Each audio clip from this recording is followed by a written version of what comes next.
ফালিয়াহযারিল্লাযীনা ইউখালিফুনা আন আমরিহি আন তুসিবাহুম ফিতনাতুন আও ইউসিবাহুম আযাবুন আলীম। যারা আল্লাহ তাআলার হুকুম অমান্য করে তাদের ভয় হওয়া উচিত যে কখন তাদের উপর কোন বিপদ এসে পড়ে বা তাদের উপর কোন যন্ত্রণাময় আযাব নাজিল হয়। প্রিয় ভাই ও বোনেরা, আমরা যখন আল্লাহ তাআলার অবাধ্যতা ও গুনাহের কাজে লিপ্ত হই, তখন যদি আমাদের অন্তরে আল্লাহ তাআলার ভয় থাকে তাহলে গুনাহ থেকে বেঁচে থাকা সহজ। মহান রব্বুল আলামিনের অবাধ্যতা থেকে বাঁচার জন্য সবচেয়ে কার্যকরী বিষয় হল আল্লাহ তাআলার আযাবের কথা স্মরণ রাখা, আল্লাহ তাআলার অসন্তুষ্টি ও তার পাকড়াওয়ের কথা মনে রাখা। একবার রাসূল আকরাম সাল্লাল্লাহু আলাইহি ওয়াসাল্লাম একজন মুমূর্ষু যুবকের কাছে তাশরিফ নিয়ে যান। যুবকটি তখন মৃত্যুর খুব কাছাকাছি ছিল। রাসূলুল্লাহ সাল্লাল্লাহু আলাইহি ওয়াসাল্লাম যুবকটিকে জিজ্ঞেস করেন, এ মুহূর্তে তোমার অনুভূতি কেমন? যুবকটি বলে, ইয়া রাসূলুল্লাহ সাল্লাল্লাহু আলাইহি ওয়াসাল্লাম, আমার মনে আশার সঞ্চার হয়, আবার গুনাহের কারণে ভয় অনুভব করি। এরপর রাসূল সাল্লাল্লাহু আলাইহি ওয়াসাল্লাম বলেন, এরূপ অবস্থা কোনো বান্দার অন্তরে উদয় হলে আল্লাহ পাক তাকে অবশ্যই আশানুরূপ ফল দান করবেন এবং যে বিষয় থেকে সে ভয় করত তা থেকে তাকে মুক্তি দেবেন। আল্লাহ তাআলার নবী হযরত ঈসা আলাইহিস সালাম বলেছেন, জান্নাতের আকাঙ্ক্ষা এবং জাহান্নামের ভয় মানুষকে ধৈর্য ধারণ, দুনিয়াবী আরামায়েশ থেকে বিরত রাখে, প্রবৃত্তির বিরোধিতা এবং পাপাচার পরিহারে অভ্যস্ত করে তোলে। সাইয়েদানা হযরত হাসান রাদিয়াল্লাহু আনহু বলেন, তোমাদের পূর্বে যেসব মহান ব্যক্তিগণ দুনিয়া থেকে প্রস্থান করেছেন তারা সমস্ত জীবন অসংখ্য কঙ্কর পরিমাণ স্বর্ণ আল্লাহ তাআলার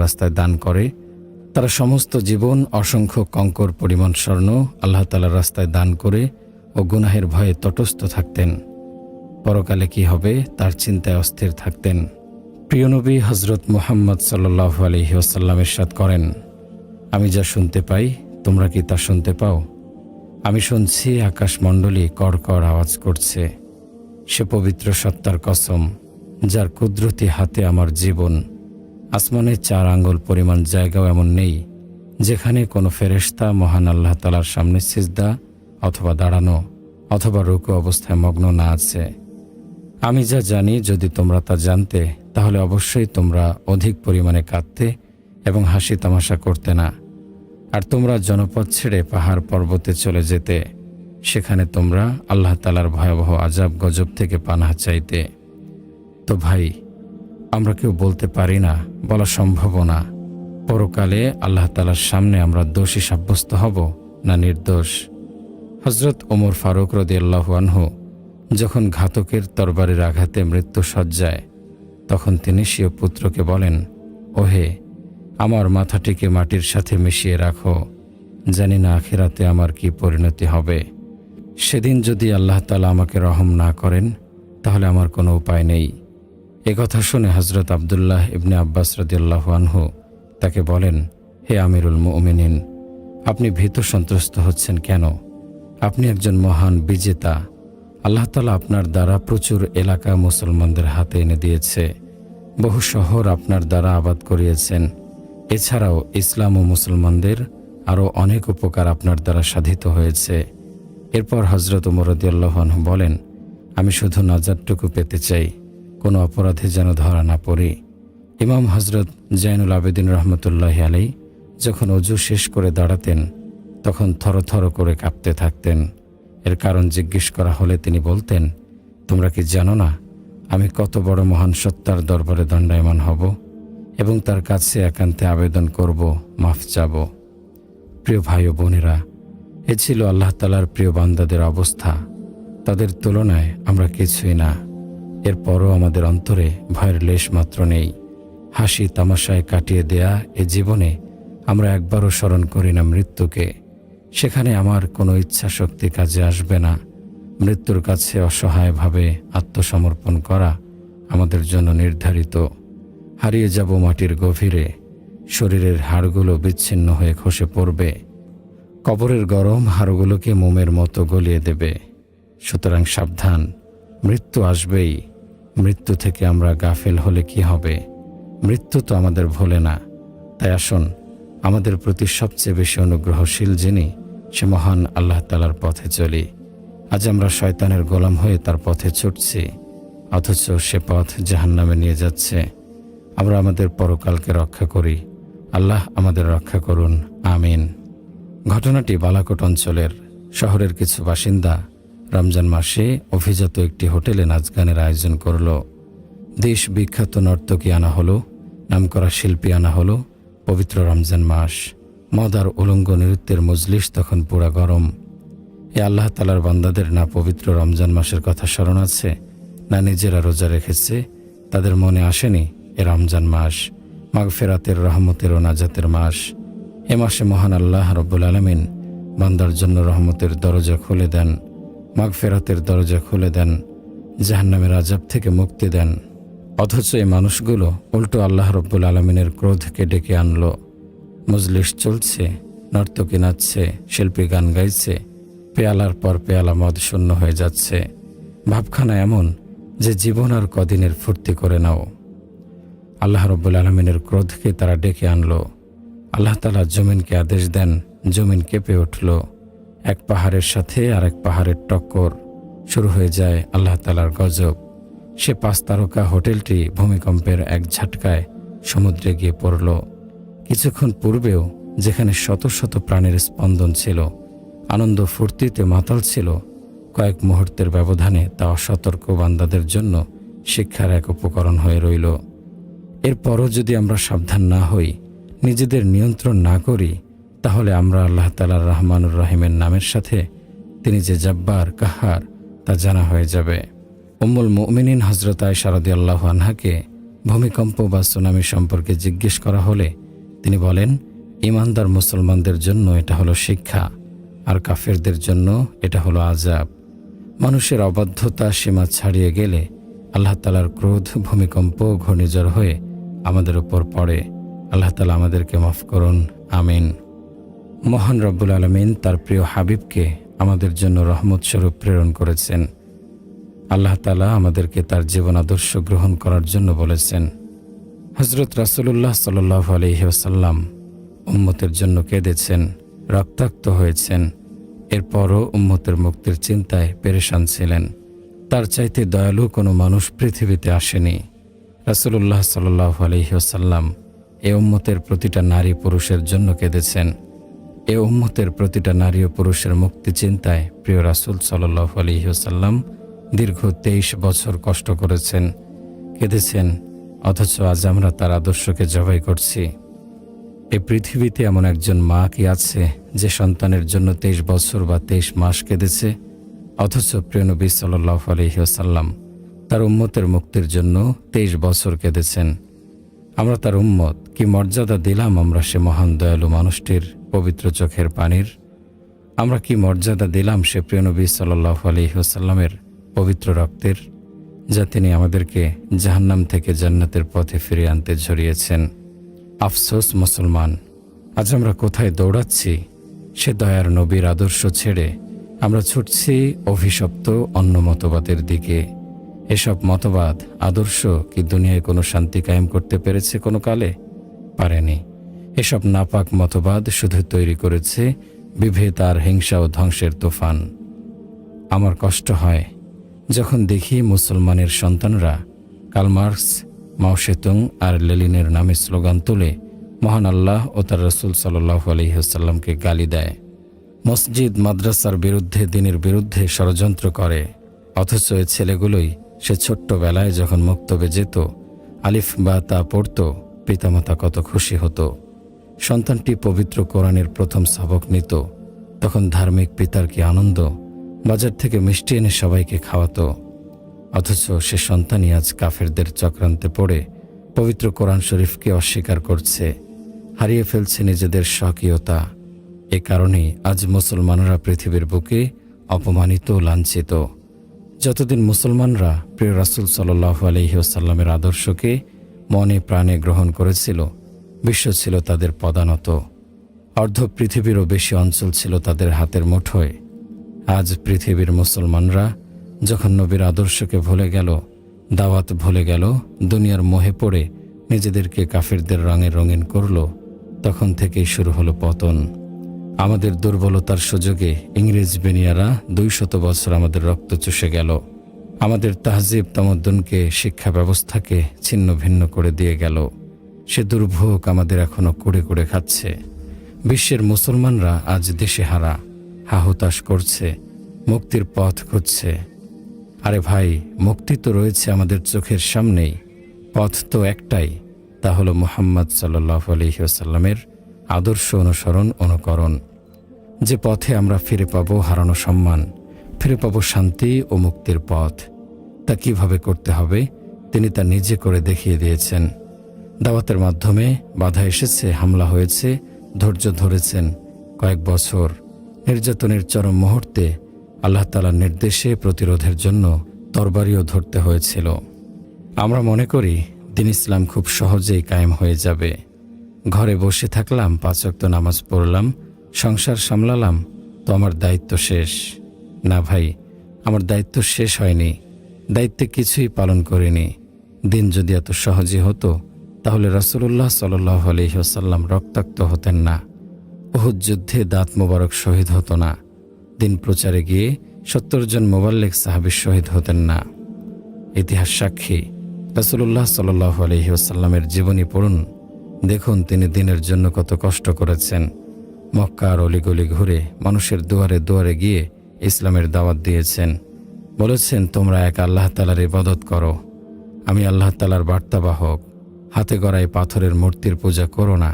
মক্কার কাফেররা খেপে গেল। সে মহান মানুষটিকে গালমন্দ করল, পাগল বলল, জাদুকর বলল।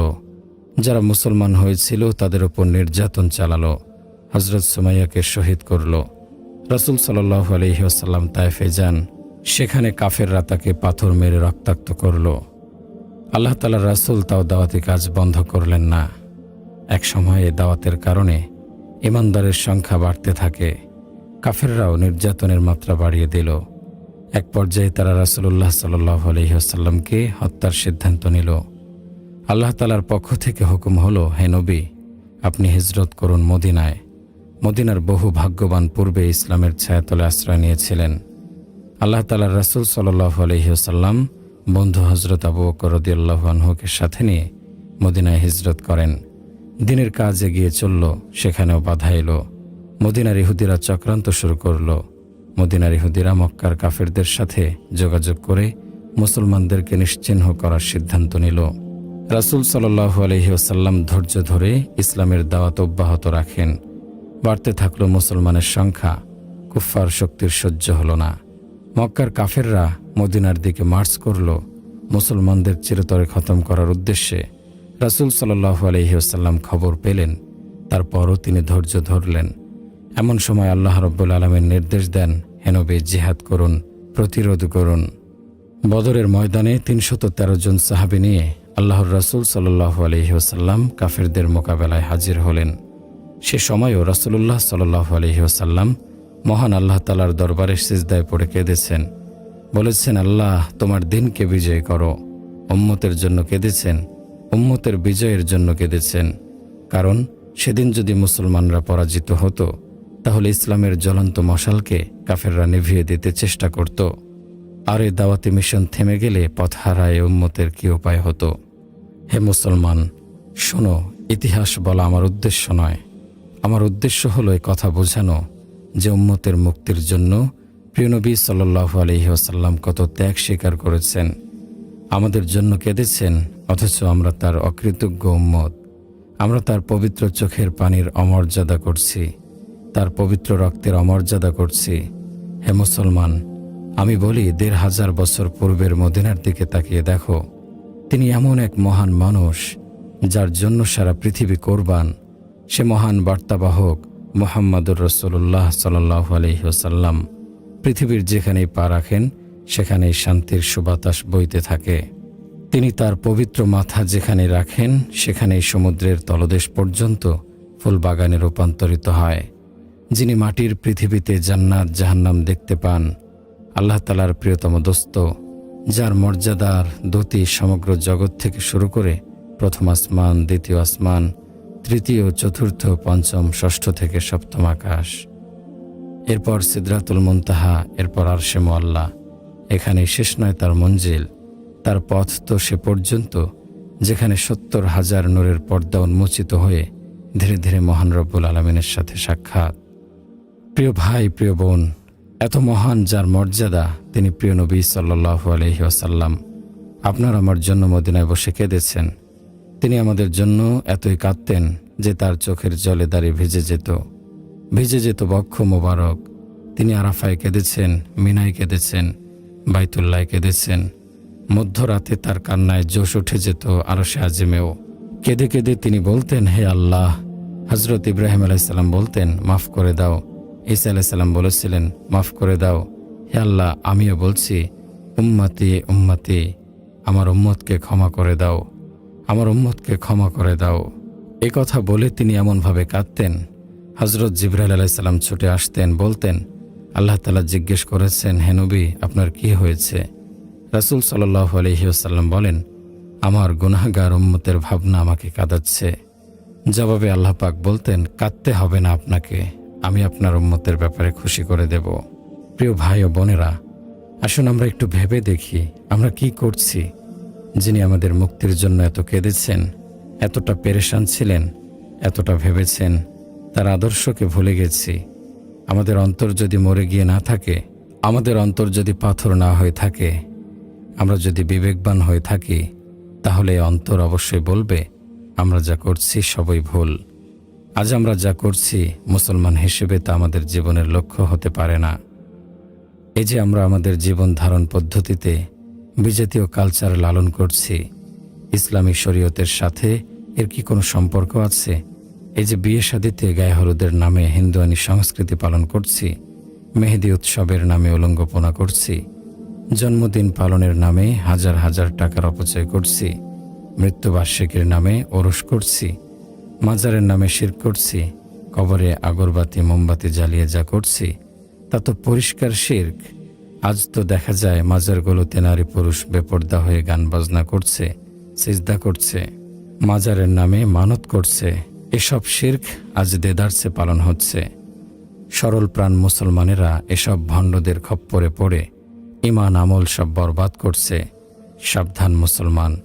রাসূলুল্লাহ সাল্লাল্লাহু আলাইহি ওয়াসাল্লাম লানত করেছেন যে ব্যক্তি কবরে বাতি জ্বালায়, কবর জিয়ারতকারী মহিলাকে, মাজারে সিজদাকারীকে।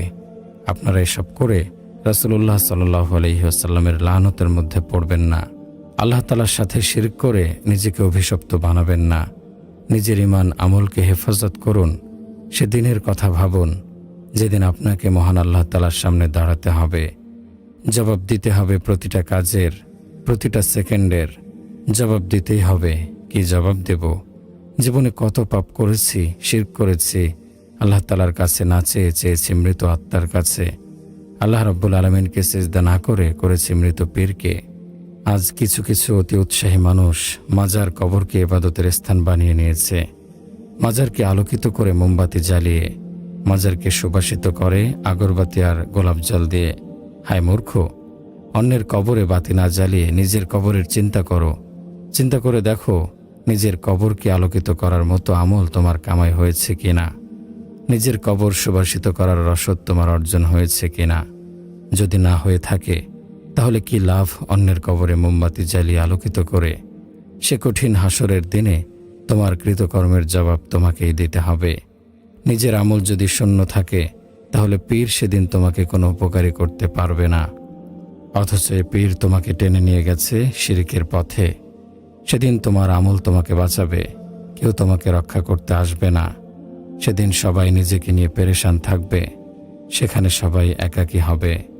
মা সন্তানকে ভুলে যাবে, স্বামী স্ত্রীকে চিনবে না, সন্তানরা সঙ্গ ছেড়ে দেবে, বন্ধুরা মুখ ফিরিয়ে নেবে। সকলেই ভাববে নিজের কথা। হাত কথা বলবে, হে আল্লাহ, আমি এই হাত দ্বারা অন্যায় করেছিলাম। পা বলবে, আমি তোমার অবাধ্য হয়েছিলাম। পেট কথা বলবে, প্রতিটা অঙ্গ প্রত্যঙ্গ আমার বিরুদ্ধে সাক্ষ্য দেবে। অপরাধী সেদিন এ বলে আক্ষেপ করবে, ইয়াওয়াদ্দুল মুজরিমু লাউ ইয়াফতাদি মিন আযাবি ইয়াউমিইযিন বিবানিহি। অপরাধী সেদিন শাস্তির বদলে দিতে চাইবে তার সন্তান সন্ততিকে। অসহিবতিহি ওয়া আখি অফাসিলাতিহিল্লাতি তুবি, তার স্ত্রী ও ভ্রাতাকে, তার জ্ঞাতি গোষ্ঠী যারা তাকে আশ্রয় দিত। অমাং ফিল আরদি জামিআ, এবং পৃথিবীর সকলকে। অপরাধীরা সেদিন বলবে, পৃথিবীর সকল মানুষকে জাহান্নামে নিয়ে হলেও আমাকে বাঁচাও আল্লাহ। কিন্তু আল্লাহ তাআলা পরিষ্কার জবাব, কাল্লা, না, কখনো না। প্রিয় ভাই ও বোনেরা, আমাদের লক্ষ্য তো হওয়া উচিত আল্লাহ তাআলার সন্তুষ্টি, আল্লাহ তাআলার অপছন্দের পথ পরিহার করে প্রিয় রাসূল সাল্লাল্লাহু আলাইহি ওয়াসাল্লাম যেভাবে বলেছেন সেভাবে জীবনকে সাজানো। আল্লাহ ও তার রাসূলের অসন্তুষ্টিতে ভরা যে জীবন, তা কোনো জীবনই না। এমন জীবনের কোনো মূল্য নেই। মরে গেলাম তো আমার আর কোনো উপায় থাকলো না।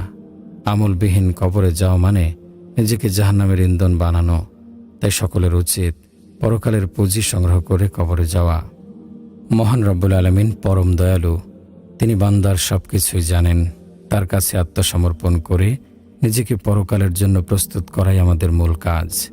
আর রাসূলুল্লাহ সাল্লাল্লাহু আলাইহি ওয়াসাল্লামের সাথে আমাদের সম্পর্ক জোড়া লাগানোরও তো এখনই সময়। তিনি তো আমাদের জন্যই কেঁদেছেন, পেটে পাথর বেঁধেছেন, তারে যুক্ত জামা পরেছেন, এত কষ্ট করেছেন যেন আমরা জান্নাতের পথে ফিরে আসি, যেন আমরা বিপদগ্রস্ত না হই। সুতরাং আসুন আমরা নিজেকে তার আদর্শে গড়ে তুলি, তাহলে আমরা পাব সুন্দর সুশৃঙ্খল সমাজ, সুন্দর দেশ। আল্লাহ তাআলা আমাদের সবাইকে সঠিক বুঝ দান করুন, আমিন। প্রিয় ভাই ও বোনেরা, সাহাবায়ে কেরাম ও তাদের স্ত্রী সন্তানগণের কথা ভেবে দেখুন। দ্বীনের জন্য তারা অতুলনীয় কোরবানি দিয়েছেন। নিজেদের জীবন, নিজেদের সম্পদ সব হারাতে হয়েছে, তবুও ঈমানের কোরবানি দেননি। তারা আমাদেরকে জানিয়ে দিয়ে গেছেন যে মুসলমান দুনিয়াতে সম্পদ কামাই করতে করতে কবরে যাবার জন্য আসেনি। মুসলমানের লক্ষ্য হলো কালেমার বাণী পৃথিবীব্যাপী ছড়িয়ে দেয়া, কালেমার পতাকা উঁচু করা। সে সময়ের মায়েরা ছেলেদেরকে জিহাদে প্রেরণ করতেন আর বলতেন, যাও আল্লাহ তাআলার পথে নিজেকে কোরবান করে দাও। স্ত্রী স্বামীকে বলতো, যাও আল্লাহ তাআলার পথে নিজের জীবনকে কোরবান করে দাও। সে যুগের মহিলারা তাদের কোমল হৃদয়খানাকে পাথর বানিয়ে নিয়েছিলেন। আল্লাহ তাআলার দ্বীনের জন্য যে কোনো কোরবানি দিতে তারা তৈরি থাকত। সে যুগের মহিয়সী নারীরা যদি কোমল হৃদয়কে পাথর না বানাতো, তাহলে আজ দুনিয়াতে কালেমা পড়ার মতো কেউ থাকতো না। তাদেরও তো বাসনা ছিল নয়নের মণি প্রিয় সন্তানটি তাদের চোখের সামনে থাকবে। স্ত্রীরও কামনা ছিল তার সুখ দুঃখের সাথী হয়ে প্রাণপ্রিয় স্বামী তাদের ছেড়ে কোথাও না যাক। কিন্তু তারা সব চাওয়া পাওয়াকে তুচ্ছ করে আল্লাহ তাআলার সন্তুষ্টিকে প্রাধান্য দিয়েছেন। বুকে পাথর চাপা দিয়ে মা বলেছেন, যাও বাছাধন। স্ত্রী বলেছে, যাও আমার মাথার তাজ। আল্লাহ তাআলার দ্বীনের জন্য নিজেকে কোরবান করে দাও। আমরা তোমাদের বিয়োগ ব্যথা সহ্য করতে পারব, আমরা ধৈর্য ধারণ করব। হযরত উম্মে ফজলের কথা চিন্তা করুন। তিনি হযরত আব্বাস রাদিয়াল্লাহু আনহু এর স্ত্রী। তাদের 10 পুত্র ছিল, সবাই আল্লাহ তাআলার পথে শহীদ হয়েছেন। ফজল ইবনে আব্বাস রাদিয়াল্লাহু আনহু শামে বর্তমান সিরিয়ায় শহীদ হয়েছেন। ওবায়দুল্লাহ ইবনে আব্বাস রাদিয়াল্লাহু আনহু ইয়েমেনে শহীদ হয়েছেন। আব্দুর রহমান ইবনে আব্বাস রাদিয়াল্লাহু আনহু আফ্রিকায় শহীদ হয়েছেন। কাদাম ইবনে আব্বাস রাদিয়াল্লাহু আনহু সমরকান্দে শহীদ হয়েছেন। কাসির ইবনে আব্বাস রাদিয়াল্লাহু আনহু ইয়ানবুতে শহীদ হয়েছেন। কোনো সন্তানই মায়ের চোখের সামনে মৃত্যুবরণ করেনি। তাদের এক একজনের কবর এক এক স্থানে। সে যুগের মহিলারা যদি এ যুগের মহিলাদের মতো হতেন, তাহলে আজ এ জগতে আল্লাহ তাআলার নাম উচ্চারণ করার মতো কেউ থাকতো না। সে যুগের মায়েরাও যদি বলতেন, আমাদের ছেলেরা ব্যবসায়ী হবে, স্ত্রীরা যদি বলতেন, আমাদের স্বামীকে আমরা চোখের আড়াল হতে দেব না, তাহলে আজ দুনিয়াতে ইসলাম থাকতো না, ইসলাম আমাদের পর্যন্ত পৌঁছত না। তারা আল্লাহ তাআলার দ্বীনকে সমস্ত দুনিয়াতে ছড়িয়ে দিতে সীমাহীন দুঃখ কষ্ট বরণ করে নিয়েছিলেন। ক্ষুধায় কষ্ট করেছেন। তাদের ঘর শূন্য ছিল, তাদের ঘরে খাওয়ার মতো কোনো রুটি ছিল না। দিনের পর দিন না খেয়ে থাকতেন। এরপরও ঈমানের দাবি পূরণ করতে পিছপা হননি। তাদের কাছে ঈমান ছিল সবার আগে। তারা তাদের অন্তরে চেতনাকে ধারণ করেছিলেন যে আমাদের আর কোনো কাজ নেই, আমাদের কাজ হলো আল্লাহ তাআলার দ্বীনকে দুনিয়াতে ছড়িয়ে দেয়া। আমাদের জীবন মরণ আল্লাহ তাআলার দ্বীনের উপর। প্রিয় ভাই ও প্রিয় বোন, এই দুনিয়ার বুকে কতদিনই বা বাঁচব? আমার হিসেবে 60, 70, 80 অথবা 100, তারও কিছু বেশি বছর। অথচ এ জীবন পরকালের জীবনের তুলনায় কিছুই না, একদিন বা তার চেয়েও কম।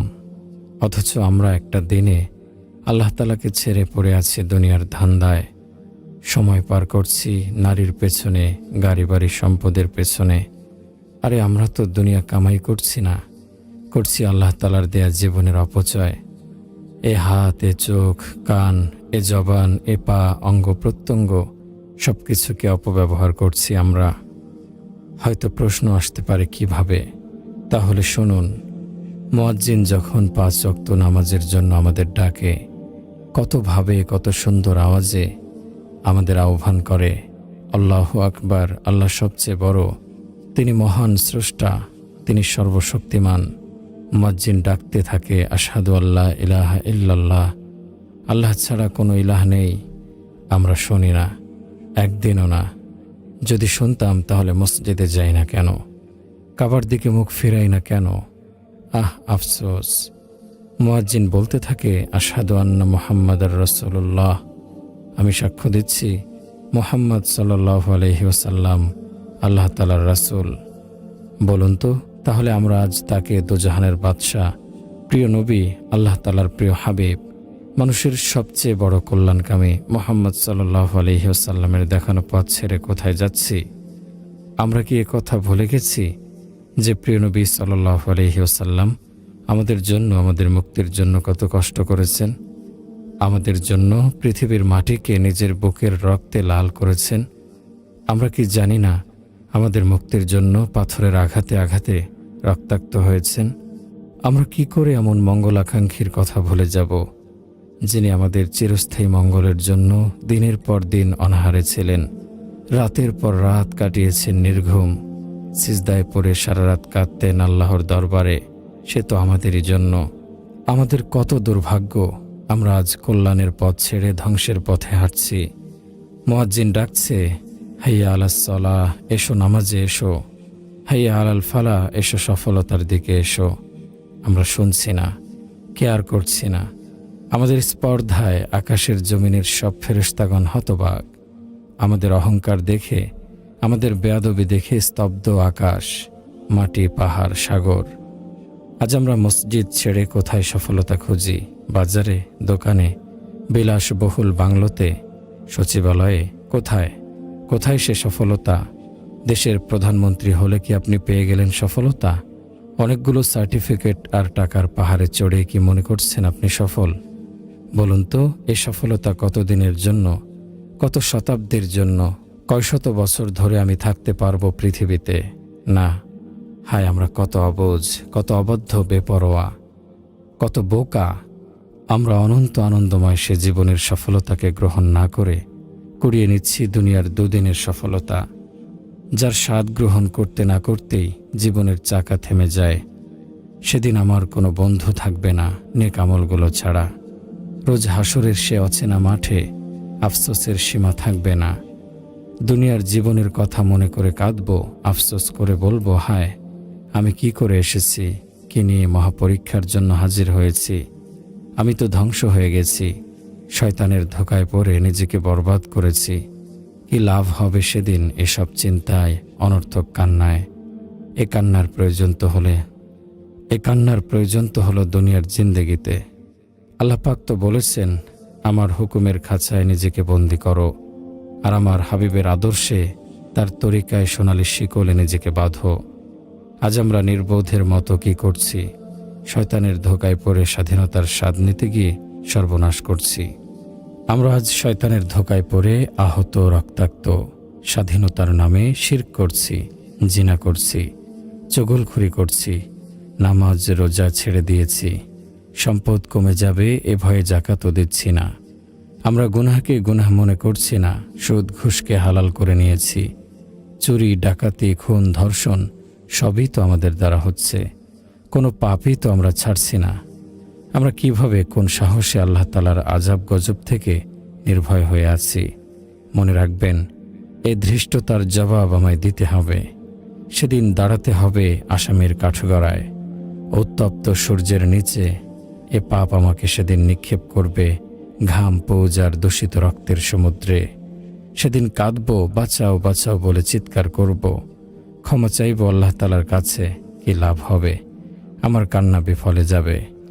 হে ভাই ও বোন, আসুন পরকালে যেন কাঁদতে না হয় সে ব্যবস্থা করি, সময় থাকতে আল্লাহর পথে ফিরে আসি। প্রিয় ভাই, প্রিয় বোন, সেখানে হাসরের মাঠের অবস্থা বড়ই করুণ হবে। ভয়াবহ সে কষ্ট, ভয়, হতাশা, আতঙ্ক এমন পর্যায়ে পৌঁছাবে যে মানুষের ধৈর্যের সীমা ছাড়িয়ে যাবে। তখন পাপীরা সে কষ্ট থেকে বাঁচার জন্য বিভিন্ন রকমের উপায় খুঁজতে থাকবে। সে কষ্ট থেকে বাঁচার জন্য সব দিতে চাইবে, এমনকি সারা দুনিয়ার সব কিছু দিয়েও নিজেকে বাঁচাতে চাইবে। পবিত্র কোরআনে বলা হচ্ছে, ইয়াওয়াদ্দুল মুজরিমু লাউ ইয়াফতাদি মিন আযাবি ইয়াউমাইযিন বিবানিহি। অপরাধীরা সেদিন শাস্তির বদলে দিতে চাইবে তার সন্তান সন্ততিকে, ওয়া সাহিবাতিহি ওয়া আখিহি, স্ত্রী ও ভ্রাতাকে, ওয়া ফাসিলাতিহিল্লাতী তুবিহি, আর জ্ঞাতি গোষ্ঠী যারা তাকে আশ্রয় দিত, তার সকল আপনজনকে বিসর্জন দিয়ে হলেও নিজেকে বাঁচাতে চেষ্টা করবে। এরপর বলবে, যদি এতেও না হয় তাহলে ওমাং ফিল আরদি জামিআ, বলবে পৃথিবীর সকলকে জাহান্নামে ফেলে হলেও আমাকে বাঁচাও আল্লাহ। কিন্তু আল্লাহ তাআলা সোজা জবাব, কাল্লা, না।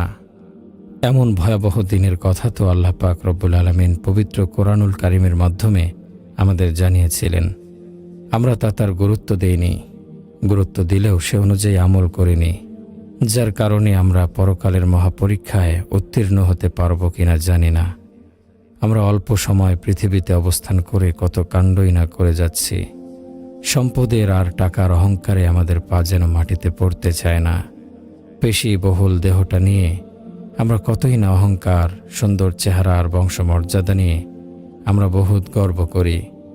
আচ্ছা, আমরা কেন ভাবি না যে সম্পদ আমার কোনো কাজে আসবে না যদি তা নেক্সট স্রোতে ব্যবহার না হয়? আমার এই পেশিবহুল শরীরখানা কবরে রাখার পর 3 দিনেই পচে গলে পোকামাকড়ের খাদ্য হবে। আমার সুন্দর চেহারাটি কুৎসিত হয়ে যাবে, পোকামাকড়ে খেয়ে ফেলবে, না চামড়া থাকবে না গোশত। ভাবুন তো, আমরা কি নিয়ে এত গর্ব করি? কিসের এত অহংকার আমাদের? কেন এত উদ্ধত বেপরোয়া আমাদের আচরণ? আজ আমরা এই দেহ, এ সৌন্দর্য, এ সম্পদ যা পেয়েছি তা তো আল্লাহ তাআলার দান। আল্লাহ তাআলা আমার এই সুন্দর দেহ এক পলকের মধ্যে কুৎসিত করে দিতে পারেন, ছিনিয়ে নিতে পারেন আমার গর্বের ধন সম্পদ। আমার কি ক্ষমতা আছে এগুলোকে ধরে রাখার? যদি আল্লাহ তাআলা কেড়ে নিতে চান, আমরা আজ এতটাই অকৃতজ্ঞ হয়ে গেছি যে আমাকে দেয়া অসংখ্য নিয়ামতের শুকরিয়া পর্যন্ত আমরা করতে ভুলে গেছি। প্রতি পদে পদে আমরা আল্লাহ তাআলার নিয়ামতের নাশকরি করছি, সর্বশক্তিমান আল্লাহ তাআলার অবাধ্য হচ্ছি। আমাদের অবাধ্যতায় মহান আল্লাহ তাআলার কি বা আসে যায়? তিনি তো সর্বশক্তিমান, তিনি তো আমাদের মুহতাজ নন, আমরা তো তার গোলাম। আমরা তার অবাধ্য হয়ে নিজেদেরকে বরবাদ করছি। আল্লাহ তাআলার রহমত আর অনুগ্রহ ছাড়া আমার কোনো উপায় নেই। আমরা কেন ভুলে যাই আল্লাহ তাআলার সামনে আমাদের দাঁড়াতে হবে। প্রতিটি সেকেন্ডের জবাব আমাকে দিতে হবে। দুনিয়াতে এত সুখ করছি, এত আরাম আয়েশ করছি, পরিবার, স্বজন, বন্ধু বান্ধব নিয়ে এতই মজে আছি যে সেদিনের পরীক্ষার প্রস্তুতি নিতে পারছি না। প্রস্তুতির কথা মনেই নেই। দুনিয়ার এ সুখ তো সেদিন আমায় ভোগাবে। এ পরিবার, স্বজন, বন্ধু বান্ধব কেউ কাজে আসবে না। আমার খবর নেওয়ার সময়ও কারো থাকবে না। সাইয়েদনা হযরত হাসান রাদিয়াল্লাহু আনহু বলেন, একবার রাসূলুল্লাহ সাল্লাল্লাহু আলাইহি ওয়াসাল্লাম আম্মাজান হযরত আয়েশা রাদিয়াল্লাহু আনহার কোলে মাথা রেখে শুয়েছিলেন। রাসূল সাল্লাল্লাহু আলাইহি ওয়াসাল্লামের হালকা ঘুম এসে গিয়েছিল। হযরত আয়েশা রাদিয়াল্লাহু আনহার চোখের পানি 2-1 ফোঁটা রাসূল সাল্লাল্লাহু আলাইহি সাল্লামের চেহারা মোবারকে পড়েছিল। হালকা ঘুমেছিলেন, উষ্ণ পানির ছোঁয়ায় তিনি চোখ মেলে তাকালেন। দেখেন হযরত আয়েশা রাদিয়াল্লাহু আনহা কাঁদছেন। রাসূলুল্লাহ সাল্লাল্লাহু আলাইহি ওয়াসাল্লাম কিছুটা হতবাক হয়ে জিজ্ঞেস করেন, হে আয়েশা, তুমি কাঁদছো কেন? হযরত আয়েশা রাদিয়াল্লাহু আনহা বলেন, হে আল্লাহ তাআলার রাসূল, পরকালের কথা মনে পড়ছে। আচ্ছা, সে সময় আপনার কি আমাদের কথা মনে থাকবে? রাসূলুল্লাহ সাল্লাল্লাহু আলাইহি ওয়াসাল্লাম বিষণ্ণ মনে বলেন, সেই আল্লাহ তাআলার কসম যার হাতে আমার জীবন মরণ, 3টি সময় কারো কথাই মনে থাকবে না। যখন মিজানের পাল্লায় কর্মের ওজন করা হবে, তখন মানুষ ভয়ে অস্থির থাকবে। কি জানি কোন পাল্লা আজ ভারী হবে, পাপের না পুণ্যের? আমলনামা ডান হাতে না বাম হাতে দেয়া হবে আর পুলসিরাত পার হওয়ার সময়?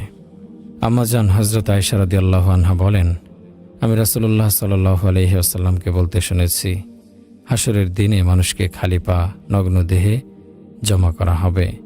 এ কথা শুনে আমি বললাম, হে আল্লাহ তাআলার রাসূল, নারী পুরুষ একে অপরকে অবস্থায় দেখবে না? তা তো বড় লজ্জার ব্যাপার। রাসূলুল্লাহ সাল্লাল্লাহু আলাইহি ওয়াসাল্লাম বলেন, হে আয়েশা, সেদিন বড় কঠিন অবস্থা হবে। মানুষ ভয়ে আতঙ্কে দুশ্চিন্তায় এতটাই অস্থির থাকবে যে একে অন্যকে দেখার বোঝার অনুভব করারও আগ্রহ থাকবে না। কারণ ভয়ানক সে অবস্থা থেকে পরিত্রাণ পেতে মানুষ দিশেহারা হয়ে যাবে। সেদিন হজরত জিবরাইল আলাইহিস সালাম ঘোষণা করবেন, অমুকের পুত্র অমুকের নেকির ওজন কম হয়েছে, সে ব্যর্থ হয়েছে, সে আর কখনো সফল হবে না। এ ঘোষণার পর জাহান্নামের আগুন ফুঁসে উঠবে। এরপর পাপীদেরকে শিকল দিয়ে বেঁধে ফেলা হবে একজনকে আরেকজনের সাথে। কোরআনে কারিমের ইরশাদ হচ্ছে, ওয়াতারাল মুজরিমিনা ইয়াওমাইযিম মুকাররানিনা ফিল আসফাদ। সেদিন তুমি পাপিষ্ঠদেরকে দেখবে শিকলে বাঁধা অবস্থায় একে অপরের সাথে। সারাবিলুহুম মিন কিতরানিন ওয়া তাগশা ওয়ুজুহাহুমুন নার। তাদেরকে আলকাতরার আগুনের জামা পরানো হবে, তাদের মুখ আগুনে ঢেকে যাবে। পাপীদের পোশাকও হবে আগুনের, সে জ্বলবে, সে আগুনে পুড়বে অনন্তকাল, মৃত্যু হবে না, আর্তনাদ করবে, কাঁদবে। সেদিন ফয়সালা হবে আমাদের ভাগ্যের। প্রিয় ভাই ও বোনেরা, এই দুনিয়াতে আমরা পড়ে আছি হেয়ালির মধ্যে, ডুবে আছি মহান আল্লাহ তাআলার অবাধ্যতায়। মুখে বলছি আমরা মুসলমান, কিন্তু কাজ তো করছি সব বেদিনদের মতো। সবকিছুতেই বেদিনদের অনুসরণ করছি। চাল চলন, ওঠা বসা, খাওয়া, পোশাক পরিচ্ছদ সবকিছুতেই বেদিনদের অনুকরণ। কেন? আমরা কেন এমন করছি? এ জমিন তো আল্লাহ তাআলা একে অপূর্ব সৌন্দর্য দিয়ে সৃষ্টি করেছেন, যেখানে যা লাগে তা দিয়ে একে সাজিয়েছেন। এ জমিন তো এজন্য সৃষ্টি করেননি যে আমরা এখানে বেপরোয়া হয়ে চলব। এ জমিনে আমরা বেহায়া বেলেল্লাপনা করব, নাচব, গান গাইব, পাপে পাপে দুনিয়া ভরে ফেলব। এজন্য এ জমিনে আল্লাহ আমাদের পাঠাননি। আল্লাহ তাআলার জমিন আল্লাহ অপবিত্র রাখবেন না। আজ আমরা এই জমিনকে পাপাচার দিয়ে ভরে ফেলেছি। আমরা কেন ভুলে যাই আমরা যা করছি সব আল্লাহ পাক রব্বুল আলামিন দেখছেন। লা তাখুযুহু সিনাতুন ওয়ালা নাওম। আল্লাহ ঘুমান না, তন্দ্রাচ্ছন্ন হন না। আল্লাহ দেখেন যখন তুমি নারী বেপর্দা হয়ে অর্ধ উলঙ্গ হয়ে বাহিরে যাও, যখন তুমি শান শওকতের সাথে নিজেকে প্রকাশ করো, যখন তুমি অহংকারের সাথে বলতে থাকো আমার এত এত সম্পদ আছে, যখন তুমি নিজের সৌন্দর্য নিয়ে গর্ব করো, যখন তুমি নিজের এলেমের অহংকার করো, নিজেকে বড় ভাবো, তোমার এই আচরণগুলো কি তিনি দেখছেন? অবশ্যই সবকিছু আল্লাহ তাআলার নজরে আছে। আমরা ভুলে গেছি কি যে মৃত্যু আমার কত কাছে, ভুলে গেছি কবর আমার শেষ ঠিকানা, চিরস্থায়ী ঠিকানা। আমরা কেন ভুলে যাই এই সুন্দর আমার শরীর, জানি আমার এত অহংকার তা মাটির সাথে মিশে যাবে। আরে আমরা কেন ভুলে যাই যে আমার কাফনের কাপড় বাজারে এসে গেছে, এটাও তো নির্ধারিত হয়ে আছে যে কোন পোকা আমার গালের অংশ খাবে, কোন পোকা আমার হাত পা পেট চোখ কান ঠোঁট খাবে। হায়, আমরা যদি বুঝতাম যে আমরা কবরে পোকামাকড়ের রিজিক হয়ে গেছি, আজ এ পেশিবহুল শরীর নিয়ে আমরা কতই না গর্ব, অথচ আমরা ভুলে গেছি এ শরীর পোকার খাদ্য। প্রিয় ভাই ও বোন আমার, মনে রাখবেন কবরে শুধু আপনার আমল যাবে, এ সম্পদ, এ বাড়ি গাড়ি সমস্ত দুনিয়ার কোনো কিছুই সাথে যাবে না। হাদিস শরীফে ইরশাদ হচ্ছে, যখন মৃতকে কবরে রাখা হয় তখন প্রথম তার নেক আমল এসে বাম দিকে হাজির হয় আর বলে, আমি তোমার নেক আমল। মৃত ব্যক্তি তখন বলবে, আমার স্ত্রী সন্তানরা কোথায়, আমার আত্মীয় স্বজনরা কোথায়, আমার সম্পদগুলো কোথায়? নেক আমল তখন বলবে, ওসব কিছুই দুনিয়াতে পড়ে আছে, এখন আমি তোমার সাথী, তোমার কবরে তোমার সাথে একা একমাত্র আমি। আজ আমরা দুনিয়াতে রাতের আধারকে ভয় করি, রাতের আধারে বাতি নিয়ে বের হই, বিড়ালের ডাকে ভয় পাই, কুকুর দেখলে ভয় রাস্তা বদল করে চলি। সেদিনের কবরের অন্ধকারে থাকতে পারবেন কিনা ভেবে দেখুন। আলোর ব্যবস্থা করে কবরে যান। আযাবের ফেরেশতার সম্মুখীন হতে না চাইলে আমলের পাল্লা ভারী করুন। কারণ এই নেক আমলগুলোই কবরে আমাকে সঙ্গ দেবে। একাকী কবরে নেক আমলগুলোই আমার একাকিত্ব দূর করবে। আল্লাহ তাআলা আমাদেরকে দিনের সঠিক বুঝ দান করুন, আমিন। হাসরের আলোচনা। ইয়াউমা ইয়াখরুজুনা মিনাল আজদাসি সিরাআ, যেদিন তুমি কবর থেকে বেরিয়ে আসবে দ্রুত গতিতে। অনুফিখা ফিস-সূরি ফাইযা হুম মিনাল আজদাসি ইলা রাব্বিহিম ইয়ানসিলুন। পবিত্র কোরআনুল কারীমে ইরশাদ হচ্ছে, যখন সিংহায় ফুঁক দেয়া হবে আর দলে দলে মানুষ তার প্রভুর দিকে ফিরে আসবে। ক্বালু ইয়া ওয়াইলানা মান বা'সানা মিন মারকাদিনা হাযা মা ওয়া'দার রহমান ওয়া সাদাকাল মুরসালুন। তারা বলবে, হায় কি বিপদ, আমাদেরকে ঘুম থেকে কে জাগালো? জবাব আসবে, দয়ালু আল্লাহ তো এরই ওয়াদা করেছিলেন আর সতর্ককারীগণ সাবধান করেছিলেন ঠিকই। প্রিয় ভাই ও বোনেরা, সেদিন মানুষ আল্লাহ তাআলার সামনে দাঁড়াবে, বিচার হবে, হয়তো মুক্তি পাবে, নয়তো হবে বন্দী। সেদিন হাজির করা হবে আমাদেরকে, তখন লুকানোর মতো কিছু আর থাকবে না। কারো আমলনামা ডান হাতে দেয়া হবে, ডান হাতে আমলনামা পেয়ে সৌভাগ্যবান ব্যক্তিটি আনন্দিত হবে। অন্যদেরকে বলবে, দেখো তোমরাও এটা পড়ে দেখো, এটা আমার আমলনামা, আমি আগেই জানতাম হিসাব আমাকে দিতেই হবে। দুনিয়াতে থেকে আজকের দিনের প্রস্তুতিটা নিয়েছিলাম বলে রক্ষা। এরপর সে সৌভাগ্যবান ব্যক্তি জান্নাতে সুখে শান্তিতে জীবন যাপন করতে থাকবে। সে জান্নাত হবে খুব উঁচুতে, সেখানে সব রকমের ফল নিচের দিকে ঝুঁকে থাকবে। জান্নাতি যখন ইচ্ছা করবে তা খেতে পারবে। প্রতিটা জান্নাতি অসংখ্য অসংখ্য নিয়ামতের অধিকারী হবে। আর যার আমলনামা বাম হাতে আসবে সে হতভাগা বলতে থাকবে, হায় আমার আমলনামা যদি না দেয়া হতো, আমি যদি আমার হিসাব না জানতাম, আফসোস আমার জন্য, মরণেই যদি সব শেষ হয়ে যেত, হায় আমার ধন সম্পদ কোনো কাজে এলো না, সব বরবাদ হয়ে গেল। এরপর ফেরেশতাদেরকে বলা হবে, ধরো একে, এর গলায় বেড়ি পরিয়ে দাও, ফেলে দাও জাহান্নামে ধাক্কা দিয়ে। এদিন তো সেদিন মহাপরীক্ষার দিন, কৃতকর্মের ফলাফলের দিন, মহাশাস্তির দিন, যে দিনটি হবে 50,000 বছরের পরিমাণ। হযরত আবু সাঈদ খুদরি রাদিয়াল্লাহু আনহু বলেন, সাহাবায়ে কেরামগণ রাসূলুল্লাহ সাল্লাল্লাহু আলাইহি ওয়াসাল্লামকে প্রশ্ন করেন, হে আল্লাহ তাআলার রাসূল, সে দিনটি কত বড় হবে? প্রিয় রাসূল সাল্লাল্লাহু আলাইহি ওয়াসাল্লাম বলেন, যার হাতে আমার প্রাণ, সে আল্লাহ তাআলার কসম করে বলছি, সে দিনটি মুমিন বা বিশ্বাসী বান্দার জন্য একটা ফরজ নামাজ পড়ার সময়ের চেয়েও কম হবে, আর নাফরমানদের কাছে 50,000 বছরের মতো দীর্ঘ মনে হবে। কারণ এখান থেকেই তাদের অবাধ্যতার শাস্তি শুরু। তখন তারা টের পাবে তাদের অবাধ্যতা আর ধৃষ্টতা কত নিকৃষ্ট ছিল। 50,000 বছর ধরে দাঁড়িয়ে থাকতে হবে সূর্য তাপে। মাথার 1 বিঘত বা একটু বেশি দূরে নেমে আসবে সূর্য। তার আলো থাকবে না, শুধু তাপ থাকবে। অসহ্য যন্ত্রণাময় সে শাস্তি। একটু নড়াচড়ার ক্ষমতা থাকবে না, ঘেমে নিয়ে যাবে, চোখের পানি ঝরতে থাকবে, তাতে ডুবে যাবে টাকনো, এরপর কোমর, এরপর গলা, ঝরবে অনুতাপের অশ্রু। কিন্তু কি লাভ হবে? এ অনুতাপ যদি দুনিয়াতে করত, যদি সে অনুতাপের আর ভয়ের অশ্রু এক ফোঁটাও গড়িয়ে পড়ত তোমার চোখ থেকে, তাহলে সে পানিতে নেভে যেত জাহান্নামের আগুন। সেদিন অনুতাপ করতে করতে চোখের পানি শেষ হয়ে যাবে। এরপর চোখ দিয়ে ঝরবে রক্ত, রক্তের নদী বয়ে যাবে, সে রক্ত নদীতে সাঁতার কাটবে, ডুবে যাবে, আবার উঠবে, প্রচণ্ড গরম পানির নদীতে ফেলে দেয়া হবে, শরীর জ্বলে পুড়ে খসে পড়বে। অথচ এ শরীরের কত যত্ন করি আমরা, কত অমূল্য শরীর আমাদের।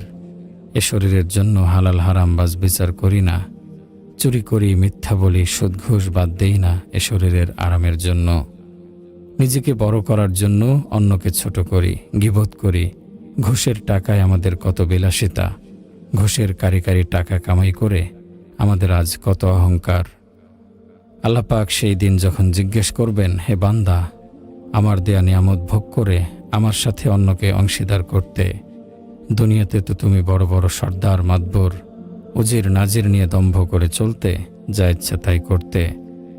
দুনিয়াতে কত দুঃসাহস দেখিয়েছ, আমার আদেশ নিষেধ অমান্য করেছ, আমাকে ছেড়ে আমার সৃষ্টির পূজা করতে, সিজদা করতে, মূর্তির কাছে চাইতে, অথচ তা তোমার নিজ হাতে বানানো ছিল। তোমরা অবিশ্বাসী, তোমরা আমাকে মানোনি। আর যারা ঈমান এনেছিল কিন্তু শিরক করত, তাদেরকে বলা হবে, হে আমার বান্দা, কি করলে তুমি দুনিয়ার মহামূল্যবান জীবনে? তোমার ঈমানদার হয়েও আমার অকৃতজ্ঞতা করেছ, আমাকে সিজদা না করে কবরে সিজদা করেছ, পীরকে সিজদা করেছ, মৃত ব্যক্তির কবরে গিয়ে ধন সম্পদ, সন্তান, সুখ শান্তি চেয়েছ, অথচ তার কোনো ক্ষমতা ছিল না। সে নিজেই ছিল অসহায়, আমার করুণা প্রার্থী। বান্দা, তুমি আমাকে ছেড়ে চলে গিয়েছিলে, আমাকে ডাকোনি, আমার সামনে মাথা নত করনি। তোমার জন্য আমি অপেক্ষায় থাকতাম।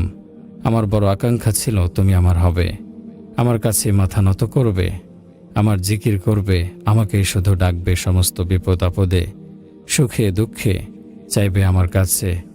আমি চেয়েছিলাম বান্দা তুমি আমার হবে, যদি তুমি আমার হতে আমিও তোমার হয়ে যেতাম। বান্দা, তুমি এ কি করলে? আমার সামনে আমার অবাধ্য হয়ে কেন এলে? কেন আমার অনুগত বান্দা হয়ে আমার কাছে এলে না? তোমাদের সংশোধনের জন্য যুগে যুগে কত নবী পাঠিয়েছি, কত রাসূল পাঠিয়েছি, কত দায়ী, মোবাল্লিক, আলেম, মুহাদ্দিস, মুফাসসির, পীর বুজুর্গ ছিল। তারা তো তোমাদের কাছে আমার আদেশ নিষেধগুলো বলেছিল, আমার পথে ডেকেছিল তোমাদের।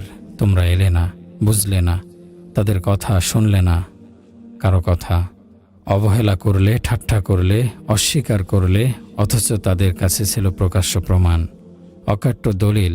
সে পথ ছিল সাফল্যের, কল্যাণের। সেদিন কি জবাব দেব? আল্লাহ যখন জিজ্ঞেস করবেন, হে বান্দা, কি কারণে পিতামাতার সাথে খারাপ ব্যবহার করেছিলে? যে পিতা সারাদিন পরিশ্রম করে মাথার ঘাম পায়ে ফেলে তোমার খাবার জোগাড় করত, তোমার সুখ শান্তির জন্য সব আবদার পূরণ করত, আজ সে পিতার সাথে কি কারণে খারাপ ব্যবহার করলে? কিভাবে করলে? আর তোমার মায়ের কথা তুমি কি ভুলে গেছ? কেন? যে মা তোমাকে পেটে ধরেছে 10 মাস 10 দিন। কত কষ্টের পর সে দিনগুলো, রাতগুলো, প্রতিটা ঘন্টা মিনিট কাটত অসহ্য যন্ত্রণায়। তারপরও তোমার মার মনে সুখ ছিল, তোমার সুন্দর মুখখানা দেখার আশায় দিনগুলো পার করে তোমাকে জন্ম দিয়েছে। সে তুমি বড় হয়ে ভুলে গেলে মাকে, বৃদ্ধ বয়সে তাকে কত রকমে কষ্ট দিয়েছ। হে বান্দা, এত পাপ করে এসেছ, তাওবাও করনি। তওবা করলে আমি মাফ করে দিতাম। আমি অপেক্ষায় ছিলাম তোমার তাওবার। তুমি আমার কাছে ফিরে আসবে, তাওবা করবে। তুমি এমনই হতভাগা যে সে সুযোগটাও নিলে না। আজ তো সবই দেখতে পাচ্ছ, এ হাসরের মাঠে আজ ফায়সালা হবে। সব কর্মের হিসাব দিতে হবে পাই পাই। এখান থেকে পালাবার কোনো পথ নেই। সর্বত্র আমার রাজত্ব, আমার সীমানা, আমার নিয়ন্ত্রণে সবকিছু আমার দৃষ্টির মধ্যে। দুনিয়ার জিন্দেগি। হযরত আবু মুসা আশআরী রাদিয়াল্লাহু আনহু থেকে বর্ণিত, রাসূল আকরাম সাল্লাল্লাহু আলাইহি ওয়াসাল্লাম ইরশাদ করেন, মান আহাব্বা দুনিয়াহু আদররা বিআখিরাতিহি ওয়া মান আহাব্বা আখিরাতাহু আদররা বিদুনিয়াহু ফাআসিরহু মা ইয়াবকা আলা মা ইয়াফনা। যে দুনিয়াকে ভালোবাসে সে আখিরাতে ক্ষতিগ্রস্ত হবে, আর যে আখিরাতকে ভালোবাসে সে দুনিয়াতে ক্ষতিগ্রস্ত হবে। তাই তোমরা চিরস্থায়ীকে ক্ষয়িষ্ণু ও ধ্বংসশীলের উপর প্রাধান্য দাও। হযরত যায়েদ বিন আরকাম রাদিয়াল্লাহু আনহু বলেন, আমরা হযরত আবু বকর সিদ্দিক রাদিয়াল্লাহু আনহু এর সাথে ছিলাম। তিনি পানি চাইলেন, তার সামনে মধু ও পানি পেশ করা হলো। পান করার জন্য তা হাতে নিয়েই তিনি কাঁদতে আরম্ভ করেন। তার কান্না দেখে সঙ্গীরাও কাঁদতে লাগলেন। কিছুক্ষণ কাঁদার পর তার সঙ্গীরা কান্না বন্ধ করেন, কিন্তু হযরত আবু বকর রাদিয়াল্লাহু আনহু তখনও কাঁদতেছিলেন। তার কান্নায় চোখের পানিতে তার দাড়ি ভিজে গেল। একসময় হযরত আবু বকর রাদিয়াল্লাহু আনহু কান্না থামিয়ে চোখের পানি মুছলেন। লোকেরা জিজ্ঞেস করেন, হে আমিরুল মুমিনিন, আপনি কেঁদেছেন কেন? হযরত আবু বকর রাদিয়াল্লাহু আনহু বলেন, আমি রাসূলুল্লাহ সাল্লাল্লাহু আলাইহি ওয়াসাল্লামের সঙ্গে ছিলাম। দেখলাম রাসূলুল্লাহ সাল্লাল্লাহু আলাইহি ওয়াসাল্লাম কি যেন অপসারণ করছেন, অথচ আমি কিছুই দেখতে পেলাম না। জিজ্ঞেস করলাম, ইয়া রাসূলুল্লাহ সাল্লাল্লাহু আলাইহি ওয়াসাল্লাম, আপনি কি সরাচ্ছেন? রাসূলুল্লাহ সাল্লাল্লাহু আলাইহি ওয়াসাল্লাম বলেন, তা ছিল দুনিয়া। আমার সামনে হাজির হয়েছিল। আমি তাকে বললাম, আমার সামনে থেকে সরে যাও। সরে গিয়ে সে আবার ফিরে এসে বলতে থাকে, আপনি যদিও আমার থেকে দূরে থাকছেন, আপনার পরবর্তীরা কিন্তু আমার কাছ থেকে দূরে থাকবে না, তারা আমাকে সাদরে গ্রহণ করবে। ইমাম গাজ্জালী রহমতুল্লাহি আলাইহি বলেন, সমস্ত প্রশংসা ওই মহান রব্বুল আলামিনের, যিনি গর্দান ভেঙে দিয়েছেন বড় বড় জালিম ও মন্দ লোকদের এবং উঁচু উঁচু অট্টালিকার মালিকদের বিলাসবহুল কামরাগুলো ধ্বংস করে দিয়েছেন। আর বড় বড় সম্পদওয়ালাদের সব আশা ভরসা মৃত্যুর মাধ্যমে থামিয়ে দিয়েছেন। এ লোকগুলো তো এমন ছিল যে মৃত্যুর কথা শুনতেই চাইতো না, মজা করত, বিদ্রূপ করত। কিন্তু আল্লাহ তাআলার সত্য ওয়াদা মৃত্যু তাদের গ্রাস করল, আর বিলাসবহুল অট্টালিকা থেকে মাটির নিচে ফেলে দিয়েছেন এবং রং বেরঙের বাতির আলো থেকে, নরম বিছানা থেকে অন্ধকার কবরে পৌঁছে দিয়েছেন। প্রিয় ভাই ও বোন, আল্লাহ রব্বুল আলামিন দুনিয়ার জিন্দেগি পরীক্ষার জন্য দিয়েছেন। এ দুনিয়ায় যার আগমন হয়েছে তাকে একে ছেড়ে যেতেই হবে। এখানে চিরস্থায়ী কেউ নয়, চাই সে বাদশাহ হোক, চাই সে ফকির হোক, মৃত্যু সবার শেষ পরিণতি। হজরত ঈসা আলাইহিস সালামকে কেউ একজন জিজ্ঞেস করেন, হে আল্লাহ তাআলার নবী, আপনি নিজের জন্য ঘর তৈরি করেন না কেন? হজরত ঈসা আলাইহিস সালাম বলেন, আমার পূর্বে চলে যাওয়া লোকদের পুরনো ঘরগুলি আমার জন্য যথেষ্ট। আজ আমাদের জন্য আফসোস যে আমরা সুন্দর সুন্দর বাড়ি তৈরিতে মগ্ন। আমরা পড়ে আছি সুন্দর বাড়ির পেছনে, নারীর পেছনে, সম্পদের পেছনে, যা দিন থেকে দূরে থাকা ও মৃত্যু থেকে বেখবর হওয়ার প্রমাণ। তাই বুদ্ধিমানদের জন্য পরকালের জিন্দেগির প্রতি নজর দেওয়া উচিত, তার জন্য তৈরি হওয়া উচিত। কারণ আমরা দুনিয়ার মোহে এতই মগ্ন হয়ে আছি যে কারো মৃত্যু দেখেও আমাদের অনুভূতি জাগ্রত হয় না। আমরা ভুলে যাই মৃত্যু সবার জন্য, যে কোনো সময় আমার জিন্দেগির খেলতামাশা খতম হয়ে যেতে পারে। প্রিয় নবী সাল্লাল্লাহু আলাইহি ওয়াসাল্লাম ইরশাদ করেন, চিরস্থায়ী আখিরাতের প্রতি বিশ্বাসীদের দেখে বিস্ময় লাগে যে কিভাবে তারা ধোঁকার আবাস দুনিয়ার জন্য মেহনত করে চলেছে।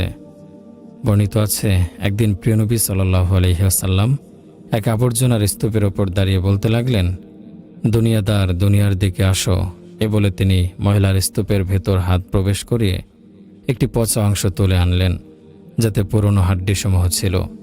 এরপর বলেন, এ হলো দুনিয়া।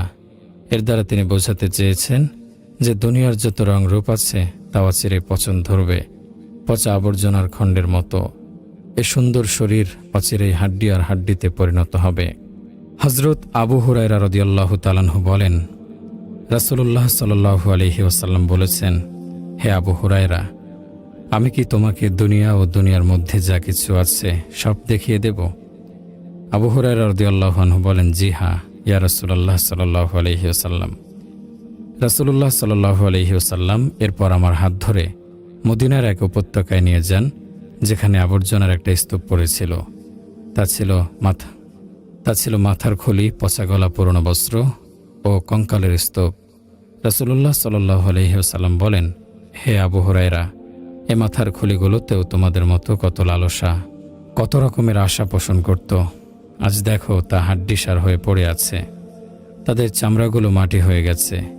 এ যে ময়লার স্তূপ দেখছ, এ হলো তাদের পেটের খাদ্যসমূহ, যা তারা বিভিন্ন জায়গা থেকে উপার্জন করেছিল এবং পেটে ভরেছিল, কিন্তু পেট সেগুলো বাইরে ঠেলে দিয়েছে।